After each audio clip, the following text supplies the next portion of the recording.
내가 있어야 할 곳은 노트북 앞이 아니라 서킷인데. 지난달 2025년에 슈퍼레이스 챔피언십이 개막한 데 이어 이달 현대엔 페스티벌이 개막을 앞둔 요즘 마음이 싱숭생숭합니다. 올해는 꼭 모터스포츠 대회에 나가겠다고 대한자동차 경주협회 라이선스까지 취득했지만 결국 무산됐기 때문입니다. 경기에 참가한 스카다 그릿 모터스포츠 소속 이창우 선수를 보면서 모터스포츠 대회 참가를 꿈꾸게 됐습니다. 가라지 투어와 그리드, 워크에서 이 선수에게 경기 준비 과정을 들으며 울컥했고 선수를 응원하는 동료, 가족들을 보며 눈물을 참느라 혼이 났습니다.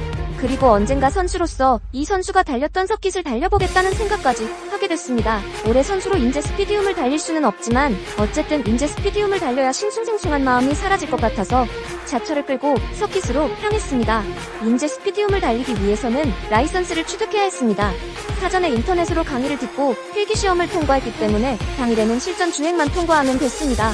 저 스포티지로 인제 스피디움 라이선스 취득하러 가요? 이 한마디에 주변에서 난리가 났습니다. 서킷에서 냉각수가 터져봐야 정신을 차리지 대회 못 나가게 한다고 시위하는 거야? 가봐라. 주변 차 보면 창피해서 집에 그냥 올걸? 그냥 평소 다니던 드라이빙 센터나 다녀. 서킷에서 사고 나면 보험 적용 안 되든 걱정을 가장한 조롱이 쏟아졌습니다. 모터스포츠를 배운 사람이라고 당당하게 말하긴 했지만 주변 반응에 내심 걱정이 됐습니다.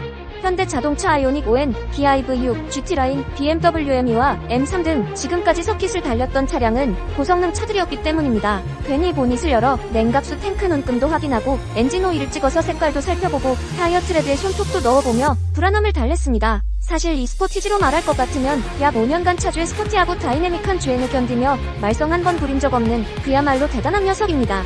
해발 1200m에 위치한 600마지기의 구불구불한 오르막산길은 기본으로 올라야 하고 눈비가 많이 올 때는 가족들의 무사 뒷가를 위한 구조용 차로 변신해 현장에 출동해야 했습니다. 그래서 인제 스피디움쯤은 거뜬하다고 생각했습니다. 용기를 내서 피트로드로 들어갔는데 함께 달릴 차를 보니 기자와 스포티지가 민폐를 끼칠 수도 있겠다는 생각이 들었습니다. 출발 전부터 우렁찬 엔진음을 내는 주변 4대의 차를 보면서 다시 한번 용기를 냈습니다.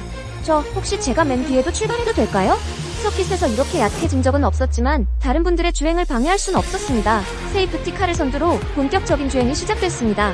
실전 주행에서는 세이프티카를 따라 2바퀴의 가이드 주행을 한 후 피트인 신호가 들어올 때까지 신호에 따라 주행을 하면 됩니다. 실전 주행을 완료하지 못하면 서킷 라이선스를 발급받을 수 없고 환기 구간에 추월을 하거나 적색 신호 시 피트인을 하지 않는 등 신호를 위반해서도 안 됩니다. 가이드 주행에서는 스포티지와 함께 앞차를 여유롭게 따라갔습니다. 마치 지금 가이드 주행 중이라 추월 안 하는 거지 못하게는 아니야라고 할 수 있을 정도로 서킷 주행을 이어갔습니다. 인제 스피디움은 산악 지형을 이용해 고저차가 심한 서킷으로 19개의 코너의 전체 길이가 3.908km에 달하지만 스포티지로도 충분히 즐길 수 있었습니다. 하지만 가이드 주행이 끝나고 세이프티카가 피트인하자 총 3대의 차량이 순식간에 사라졌습니다.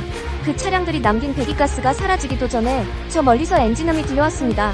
이때부터는 치열한 싸움이 시작됐습니다. 주행 모드를 스포츠 모드로 바꾸고 앞차들과의 간격을 좁히는 동시에 뒷차와의 간격을 벌려나갔습니다. 그동안 배운 대로 직선 구간에서는 속도를 최대로 끌어올리고 곡선 구간에 진입하기 전에 풀 브레이킹으로 속도를 최대한 줄여 에이펙스를 밟았습니다.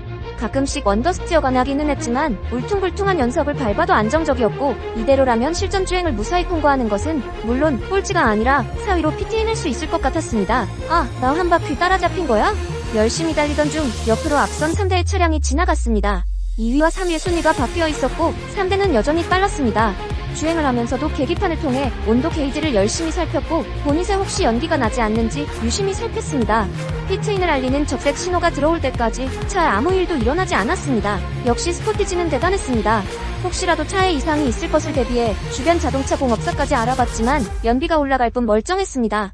기아 SUV로 다른 고성능 차를 제치고 4위로 통과하는 기록도 세웠습니다. 5위와의 격차도 제법 벌어져 피트인할 때까지 뒷차의 모습은 보이지 않았습니다. 주변에서는 모터스포츠를 즐기고 좋아하는 기자가 생소하다는 반응이지만 자동차 산업에서 모터스포츠는 중요한 역할을 합니다. 어떤 모터스포츠 대회에 참가했느냐에 따라 글로벌 자동차 시장에서 입지가 달라지기도 하고 대회에 참가한 데이터를 기반으로 새로운 기술이나 부품을 개발하기도 합니다. 이에 현대자동차그룹은 국내 모터스포츠를 활성화하는 데 이어 국제 모터스포츠 대회 참가를 확대하고 있습니다. 국내에서는 최대 규모 원메이크 레이스 대회 현대인 페스티벌을 열어 기존 모터스포츠 팬들이 대회를 즐기는 것은 물론 새로운 팬들이 쉽고 재미있게 즐길 수 있도록 다양한 시도를 하고 있습니다. 해외에서는 가혹한 코스로 유명한 느레부르크링 24시 내구 레이스에 참가해 9년 연속 완주에 성공하고 글로벌 최정상급 투어링카 대회 TCR 월드 투어에 참가해 좋은 성적을 거두는 등 글로벌 모터스포츠 대회에서 입지를 강화하고 있습니다. 제네시스는 GMR 미라이퍼카로 오는 2026년 월드 인듀어런스 챔피언십과 2027년 웨더텍 스포츠카 챔피언십을 출전할 계획입니다. 업계 관계자는 글로벌 완성차 업체들이 모터스포츠에 적극적인 이유는 극한의 주행 환경에서 차량의 한계를 시험하고 기술을 축적할 수 있기 때문이라며 실제 대회에서 확보한 데이터를 기반으로 양산차의 성능과 내구성을 끌어올리고 있다고 말했습니다.